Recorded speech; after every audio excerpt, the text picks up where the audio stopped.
జగన్ నిన్న నోరు విప్పాక ఇప్పుడు వాస్తవాలు ఒక్కొక్కటి వెలుగులోకి వస్తుంది. డేటా సెంటర్ అన్నటువంటిది మేము అదానితో ఒప్పందం కుదుర్చుకున్నాం. అదానికి హార్డ్వేర్ సప్లై చేసేది గూగుల్. ఆ అదానినే ఈ డబ్బులు పెట్టేది పెట్టుబడి 87,000 కోట్ల రూపాయలు అనేటటువంటిది. అప్పుడు గూగుల్ దాన్ని వినియోగించుకుంటుంది, సర్వీస్ ప్రొవైడర్ కిందన వినియోగించుకుంటుంది అన్నటువంటి పాయింట్ చెప్పుకొచ్చారు.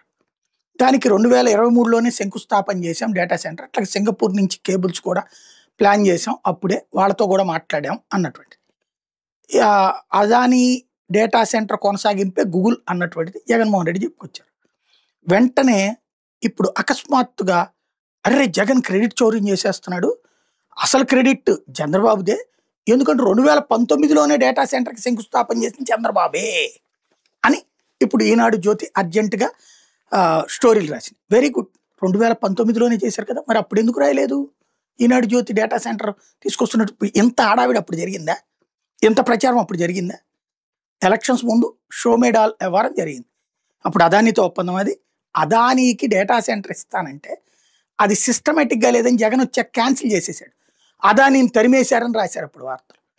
ఆ తర్వాత అదాని జగన్తో కూర్చున్నాక ఎందుకు అంటే అంతకుముందు డేటా సెంటర్ అంటే ఇప్పుడు అందరం అనుకున్నట్టు 200-300 ఉద్యోగాలు. అట్లా నువ్వు 200-300 ఉద్యోగాలు ఇస్తే ఎట్లాగా? నీకు ఇంత భూమి ఇచ్చేటప్పుడు ఖచ్చితంగా నువ్వు దీనికి అనుబంధంగా చెయ్యాలి.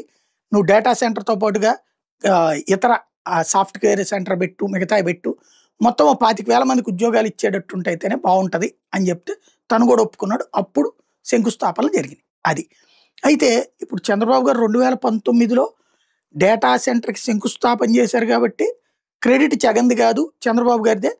అదే ఇప్పుడు కొనసాగిస్తున్నారు గూగుల్తో అని కదా వీళ్ళు చెప్పదలుచుకుంది.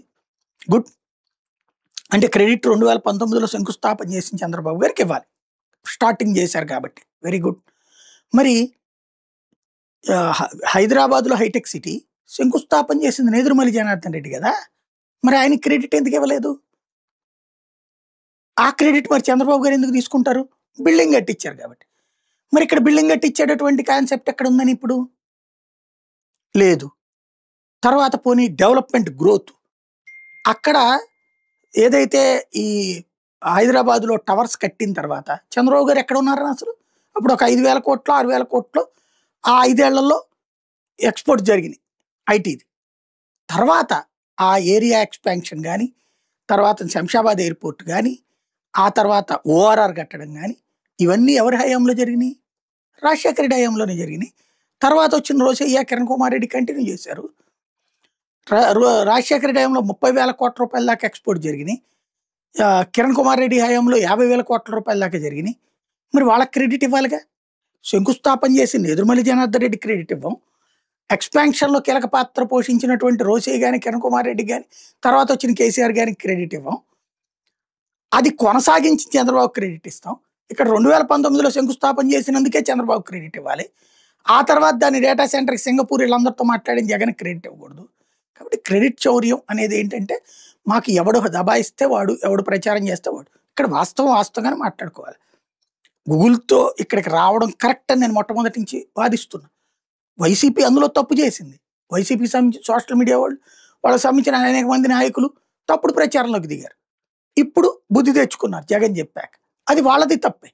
ఆ తప్పును తప్పుగానే మాట్లాడాను. ఇది వాతావరణం పాడైపోతుంది, లేకపోతే నీళ్లు పోతాయి, అయిపోతాయి, అయిపోతాయి అంటే ఈ సొల్లి మానేయంటారు నాయన అని చెప్పాను కదా నేనే. కాబట్టి నిజంగానే మాట్లాడుకోవాలి.